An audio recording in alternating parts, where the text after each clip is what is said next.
भारत और रूस के रिश्तों में फिर से गर्मजोशी देखने को मिली है। विदेश मंत्री डॉक्टर एस जयशंकर 3 दिवसीय दौरे पर मॉस्को पहुंचे और सीधे रूसी राष्ट्रपति व्लादिमीर पुतिन से मुलाकात की। इसके अलावा उन्होंने विदेश मंत्री सर्गेई लावरोव के साथ लंबी बातचीत की। इस मुलाकात का बड़ा मकसद था साल के आखिरी में होने वाले भारत रूस वैश्विक शिखर सम्मेलन की तैयारी और दोनों देशों के रिश्ते की गहराई की समीक्षा। जयशंकर ने साफ शब्दों में कहा कि भारत और रूस के बीच विशेष रणनीतिक साझेदारी है और इसे और मजबूत करने का समय आ गया है। उन्होंने कहा, हमारे नेताओं ने हमेशा से हमें ये दिशा दी है कि भारत रूस दोस्ती न सिर्फ बनी रहे बल्कि समय के साथ और आगे बढ़े। लेकिन इस दौरे की सबसे बड़ी गूंज अमेरिका तक सुनाई दी। जयशंकर ने मॉस्को में प्रेस कॉन्फ्रेंस करते हुए अमेरिका पर तंज कस दिया।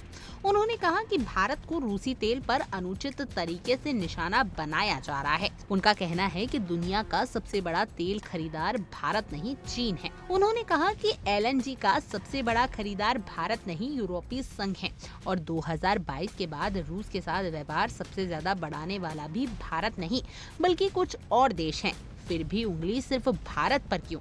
जयशंकर यही नहीं रुके। उन्होंने याद दिलाया कि खुद अमेरिका ने पिछले सालों में भारत से कहा था कि वैश्विक ऊर्जा बाजार को स्थिर करने के लिए रूस से तेल खरीदना जरूरी है। उन्होंने ये भी जोड़ा कि भारत अमेरिका से भी ज्यादा तेल खरीद रहा है। यानी सवाल सीधा है, अमेरिका को तकलीफ क्यों हो रही है? इस बीच जयशंकर ने 26वें भारत रूस अंतर सरकारी आयोग की बैठक की सह अध्यक्षता की और यहाँ उन्होंने व्यापार पर खुलकर बात की। आंकड़े चौंकाने वाले हैं। 2021 में दोनों देशों का व्यापार $13 बिलियन था, जो 24-25 में बढ़कर $68 बिलियन हो गया, यानी तेजी से बढ़ोतरी। लेकिन साथ ही भारत को एक बड़ी चिंता भी है, व्यापार असंतुलन। ये घाटा $6.6 बिलियन से बढ़कर $58.9 बिलियन तक पहुंच गया। जयशंकर ने साफ कहा कि अब रूस को भारतीय कंपनियों के साथ ज्यादा संयोग करना होगा और गैर टैरिफ दीवारों को गिराना होगा।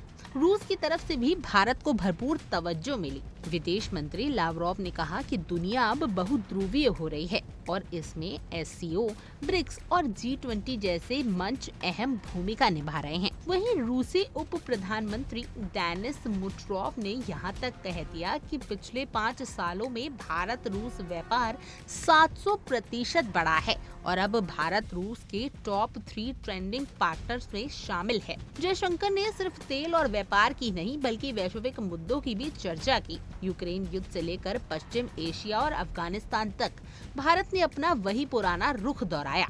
संवाद और कूटनीति ही समाधान है। साथ ही उन्होंने रूस में फंसे उन भारतीय नागरिकों का मुद्दा भी उठाया जिन्हें रूसी सेना में भर्ती किया गया था।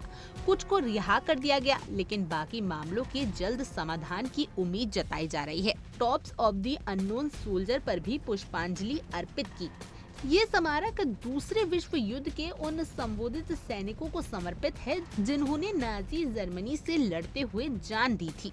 साथ ही उन्होंने भारत रूस बिजनेस फोरम को संबोधित किया और मेक इन इंडिया पहल के तहत रूसी कंपनियों को भारत में निवेश के लिए आमंत्रित किया।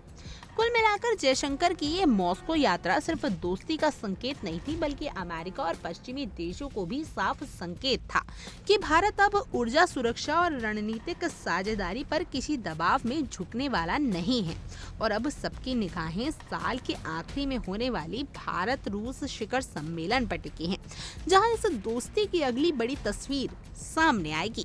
खैर, आपकी इस पूरे मुद्दे पर क्या कुछ राय है, आप हमें कमेंट करें और जरूर बताएं।